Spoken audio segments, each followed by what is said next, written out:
चलते हैं थोड़े से एवोल्यूशनरी हिस्ट्री पे। आप लोगों ने पिछले टॉपिक में स्टडी किया कि कैसे इनवर्टिब्रेट्स के अंदर सर्टेन मैकेनिज्म है, और इन मैकेनिज्म के अंदर अगर आप देखो तो इन मैकेनिज्म के डिफरेंस होने की बड़ी रीज़न ये है कि इनके पास एक प्रॉपर स्केलेटल सिस्टम नहीं था।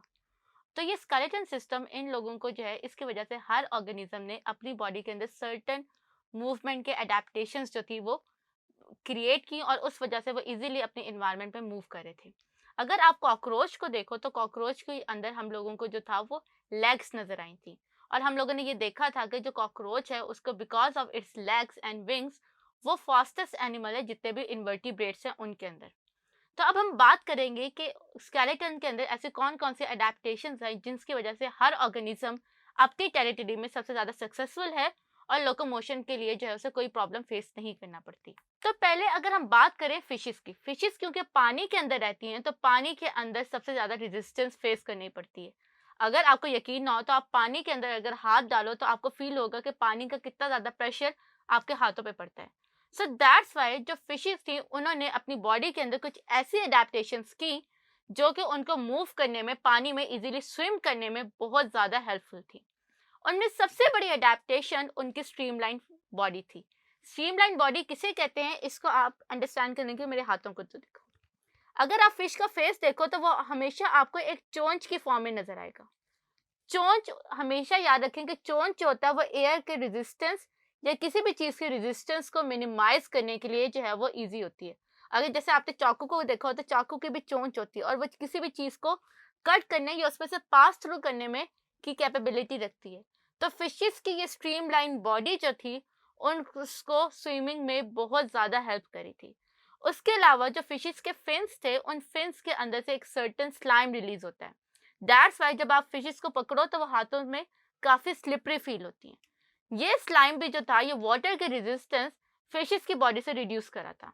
उसके बाद इनकी बॉडी के अंदर फिन्स डेवलप हुए। ये fins like hand and feet इनको जो था वो मूव करने में, स्टीयर करने में और पानी के अंदर स्विम करने में बहुत ज़्यादा आसानी दे रहे थे। अगर आप फिशेस को देखें तो आपको नज़र आ रहा होगा कि सबसे पहले इनके पास स्पाइनी डॉर्सल फिन और एनल फिन है।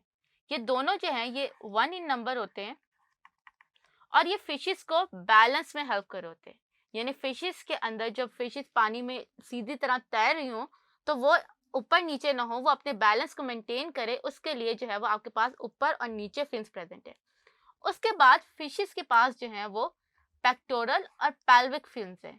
ये जो होते हैं ये पेयर की फॉर्म में होता है, यानी कि मछली के राइट और लेफ्ट दोनों तरफ जो है वो पेल्विक फिन्स, पेक्टोरल फिन्स हैं, और नीचे की तरफ पेल्विक फिन्स हैं। ये जो है ये स्टीयरिंग का काम करते हैं।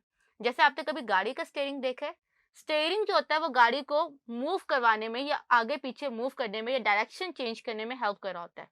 तो ये जो पेयर फिन्स होंगे ये फिश को डायरेक्शन चेंज करने में हेल्प करवाएंगे।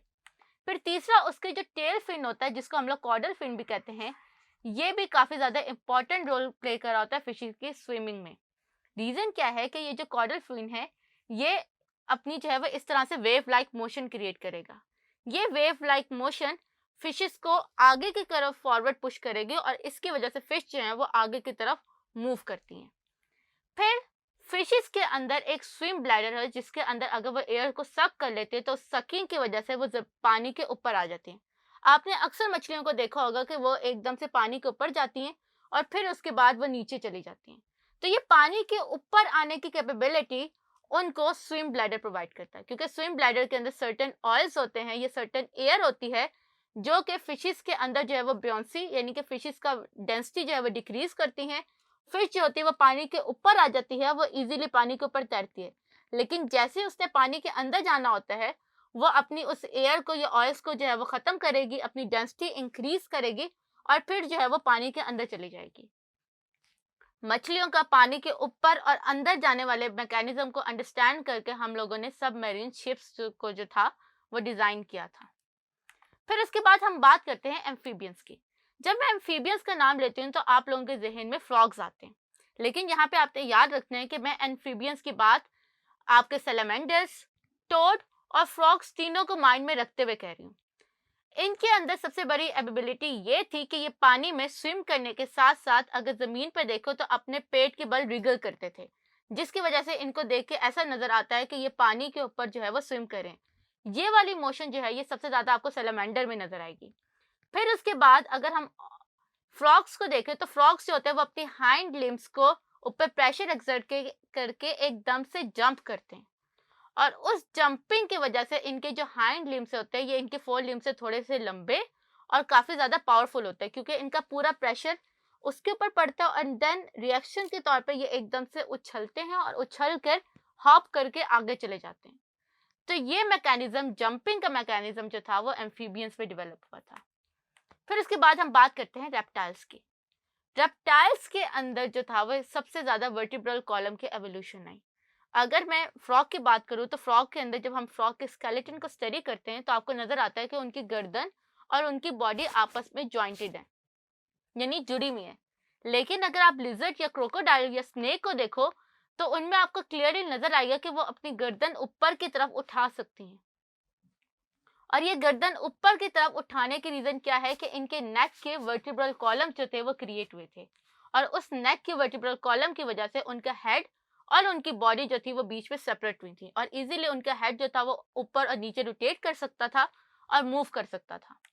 उसके बाद फिर इनके बाद जो था वो वर्टिब्रल कॉलम्स जो था वो काफी ज्यादा स्ट्रांगली क्रिएट हुआ। अगर हम स्नेक को देखें तो स्नेक के हाथ पांव नहीं होते, बल्कि वो अपनी बैली के जो मसल्स होते हैं वो इस वर्टिब्रल कॉलम के साथ अटैच करवाते हैं, और उनकी मदद से जो है वो इजीली स्क्रॉल करते हैं ऑन द लैंड।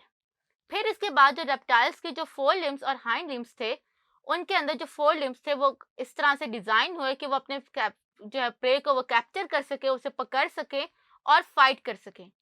फिर कुछ डायनासोर्स वगैरह के अंदर आपने देखा होगा कि उनके जो फोर लिम्ब थे वो मॉडिफाई हो गए थे फ्लाइंग वगैरह के अंदर, लेकिन ये फ्लाइंग का जो मैकेनिज्म था वो काफी ज्यादा पावरफुल नहीं था, लेकिन डायनासोर्स को इतनी एबिलिटी देता था कि वह एक ट्री से दूसरे ट्री या एक जगह से छोटे डिस्टेंस पे जो है वो हॉप कर सके।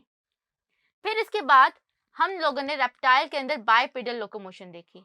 जैसे मैंने आपको बता दिया, बाइपेडल लोकोमोशन का मतलब क्या है कि दो टांगों पे चलना, जिसकी वजह से जो आगे वाले पाँव, उनके पाँव थे जिनको हम लोग फोर लिम्स कहते हैं, ये फ्री थे, और इस फ्री फोर लिम्स की वजह से वो अपने प्रे को कैप्चर कर सकते थे, फाइट कर सकते थे, या कुछ डायनासोर्स में जो था वो फ्लाई भी कर सकते थे। उसके बाद हम लोग इंशाल्लाह नेक्स्ट टॉपिक में बात करेंगे कि बर्ड्स कैसे फ्लाई करते हैं।